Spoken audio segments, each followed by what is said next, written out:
നമ്മളൊക്കെ പലപ്പോഴും ചെയ്യുന്ന ജോലിയിൽ അഥവാ ബിസിനസ്സിൽ നമ്മൾ തൊഴിൽ മേഖല ഏത് ആയിക്കൊള്ളട്ടെ, അവിടെയൊക്കെ നമുക്ക് മുന്നിൽ വാതിലടയുമ്പോൾ അഥവാ വഴി തെളിയാതിരിക്കുമ്പോൾ, പരാജയം മുന്നിൽ കാണുന്ന സമയത്ത് നല്ല ശതമാനം ആളുകളും അവിടെ നിന്നുകൊണ്ട് തന്നെ പരാജയം ഏറ്റുവാങ്ങുന്നു അഥവാ നിരാശയിലേക്ക് വീഴുന്നു. ഈ സന്ദർഭത്തിൽ നമുക്ക് പ്രകൃതിയിൽ നിന്നും ഒരുപാട് പാഠങ്ങൾ പഠിക്കുവാനുണ്ട്. പ്രകൃതി നമുക്ക് അത്തരം നമ്മുടെ ജീവിതത്തിന് വഴി അടയുമ്പോൾ വഴി തുറക്കാനുള്ള ഒരുപാട് മാർഗങ്ങൾ നമ്മളോട് പ്രകൃതി സംസാരിക്കും. അതിലെ ഒരു പാഠമാണ് പയർ ചെടിയുടെ പാഠം. ഇത് പയർ ചെടി നമ്മൾ നടുന്ന സമയത്ത് നമുക്കറിയാം, അതൊരു ഏതാനും ദിവസങ്ങൾ കഴിയുന്ന സമയത്ത് ആ പയർ ചെടി വളരും, മുളച്ചു വരും. എന്നാൽ ഈ പയർ ചെടിയുടെ മുകളിൽ എന്തെങ്കിലും ഒരു ബക്കറ്റ് എന്തെങ്കിലും കവുത്തി വെച്ച് അതിനുശേഷം അതിന് സൈഡിലൊരു ദ്വാരം തുളച്ചു കഴിഞ്ഞാൽ ഈ പയർ ചെടി മുളയ്ക്കും.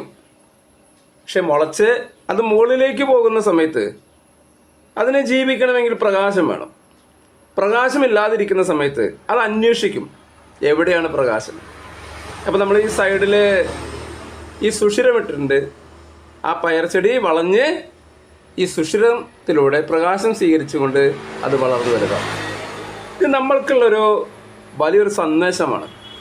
നമ്മൾ പരാജയപ്പെട്ട് നിൽക്കുന്ന സമയത്ത് നമുക്ക് രക്ഷപ്പെടാനുള്ള ഒരു മാർഗം, ഒരു വാതിൽ അപ്പുറത്തുണ്ട് എന്ന് നമ്മൾ പൂർണ്ണമായി വിശ്വസിക്കും. നമ്മളൊന്ന് തലകുനിച്ച് കൊടുക്കുക, ഒന്ന് നമ്മൾ ഇടത്തോട്ട് വലത്തോട്ട് തിരിയുക.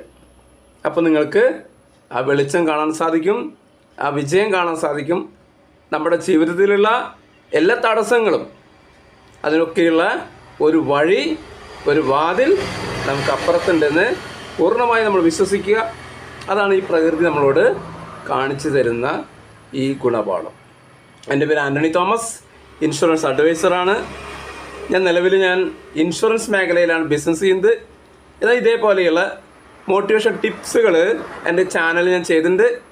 നിങ്ങൾക്ക് ചാനൽ ഇഷ്ടപ്പെട്ടുവെങ്കിൽ നിങ്ങൾ ലൈക്ക് ചെയ്യുക, ഷെയർ ചെയ്യുക, എൻ്റെ ചാനൽ സബ്സ്ക്രൈബ് ചെയ്തുകൊണ്ട് സപ്പോർട്ട് ചെയ്യുക. അടുത്തൊരു വീഡിയോ ആയിട്ട് വരുന്നവരെ ഏവർക്കും ഗുഡ് ബൈ.